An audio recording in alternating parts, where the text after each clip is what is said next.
સુરેન્દ્રનગર જમીન કૌભાંડને લઈને મોટા સમાચાર। સુરેન્દ્રનગર એસીબી ઓફિસે ઉચ્ચ અધિકારીઓના ધામા।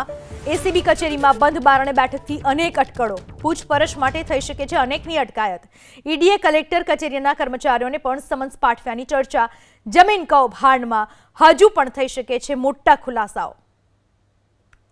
જમીન કૌભાંડની જે વાત સામે આવી સુરેન્દ્રનગરમાં, તેના કારણે સુરેન્દ્રનગર હાલમાં ચર્ચાનો વિષય બન્યો છે।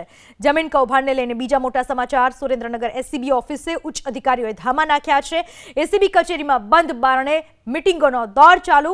પૂછપરછ માટે અનેકની અટકાયત થઈ શકે છે। ઈડીએ કલેક્ટર કચેરીના કર્મચારીઓને પણ સમન્સ પાઠવ્યું હોવાની ચર્ચા થઈ રહી છે। જમીન કૌભાંડમાં અનેકના નામ સંડોવાયેલા છે, જેમાંથી એક ચિઠ્ઠી પણ મળી આવી હતી। કોને કેટલા રૂપિયા આપ્યા હતા, આખી જ વિગતો છેલ્લા થોડા સમયથી ચર્ચાનો વિષય બની છે। આ વિશે વધુ માહિતી આપો સુરેન્દ્રનગરથી અમારા સંવાદદાતા જોડાઈ ચૂક્યા છે ફોન લાઈન પર। આજે જમીન કૌભાંડ સામે આવ્યું છે, ત્યારથી લઈને કોણ કોણ તેમાં સંડોવાયેલા હોવાનું નામ સામે આવ્યું છે, સાથે જ હવે કઈ રીતની કાર્યવાહી કરવામાં આવી રહી છે પૂછપરછને લઈને?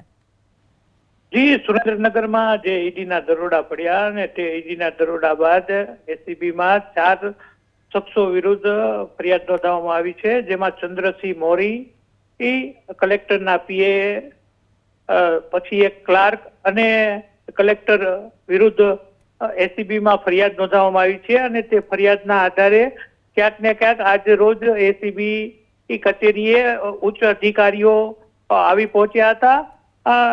એક સૂત્રોના જણાવ્યા મુજબ નાયબ મામલતદારને જ્યારે ઈડી દ્વારા હાલ દિલ્હી લઈ જવામાં આવ્યા છે, ત્યારે ઈડીની વધુ પૂછતાછમાં નાયબ મામલતદાર, અન્ય સ્ટાફ અને અન્ય કલેક્ટર ઓફિસના સ્ટાફને પણ સમન્સ પાઠવવામાં આવ્યા હોય તેવું સૂત્રો દ્વારા જાણવા મળી રહ્યું છે। જી, આભાર આપનો તમામ માહિતી બદલ।